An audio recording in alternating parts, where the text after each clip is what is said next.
We're here in the garden, at Katie's garden, and we're on our Hampton Hack bed. July is a busy month for the secateurs in the garden. There's a lot of things that came out earlier in the year, flowered in May and June, and they're now ready for a cut down. So in this bed, we've planted it in duplicate, so it's the same on either side. One side we're going to cut, one we're going to leave, so we can compare the difference, see how much difference it does make to do it. So on the whole, the plants we're doing on this, they are getting a proper hack. That is really the name of it. It can be very tempting to just leave bits because you think, oh, that'll grow back from that. Most of these, you're better going all the way down to the base, because if you think about it, in the winter time they die down, in the spring they come right back up from the ground. So we're kind of just duplicating that. So we're getting a second flush of flowers is the hope of this. So we're getting our money's worth out of the plants. So I'll start with the Delphiniums here. Some of these, they do have a little bit more to go. This one definitely does not. That's definitely something we want to lose. So it's going all the way down to the base. I always like to leave a handful of leaves, just to leave it something to be getting on with for a bit of photosynthesizing. So I said I am being ruthless. Some of these flowers probably are all right, but all of them are coming out.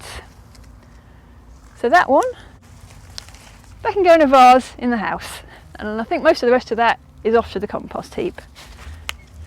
So we'll do that there, and if we can just see, I said, that is a hacking.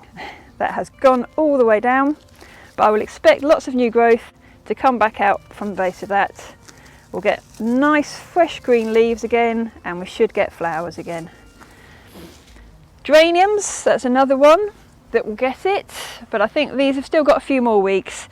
Even though it's called the Hampton Hack after the flower show, it's any time in July really. You kind of have to use your common sense on it. We've got the Achillea here, and they really are still looking nice, so they've definitely got a few more weeks yet on them.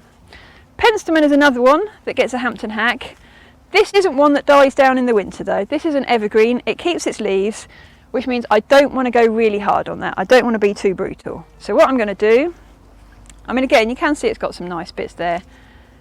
Those are really starting to run out of steam now. They're starting to look quite tatty. I mean, possibly if this was my own garden, I'd leave it another week, but we're about there really. So pretty much any plant when you cut it, you want to do it above a leaf shoot, because that's where the growth hormones are and that's where they regrow from. So chop that away. And again, if this is the odd nice stem, rather than leaving it hanging onto the plant, I prefer to just put them in a vase in the house, because otherwise you end up having to keep going back out again, and the regrowth is a bit uneven then as well. So we're just going around here, and of course it makes cutting the lawn a lot easier if it's not flopping about everywhere. So go through there, make sure I don't head off into the other penstemon, which we're leaving uncut. But there we go, so it's about half the plant's gone off. Because the lupins have got big chunky leaves, it's really tempting, you want to leave them.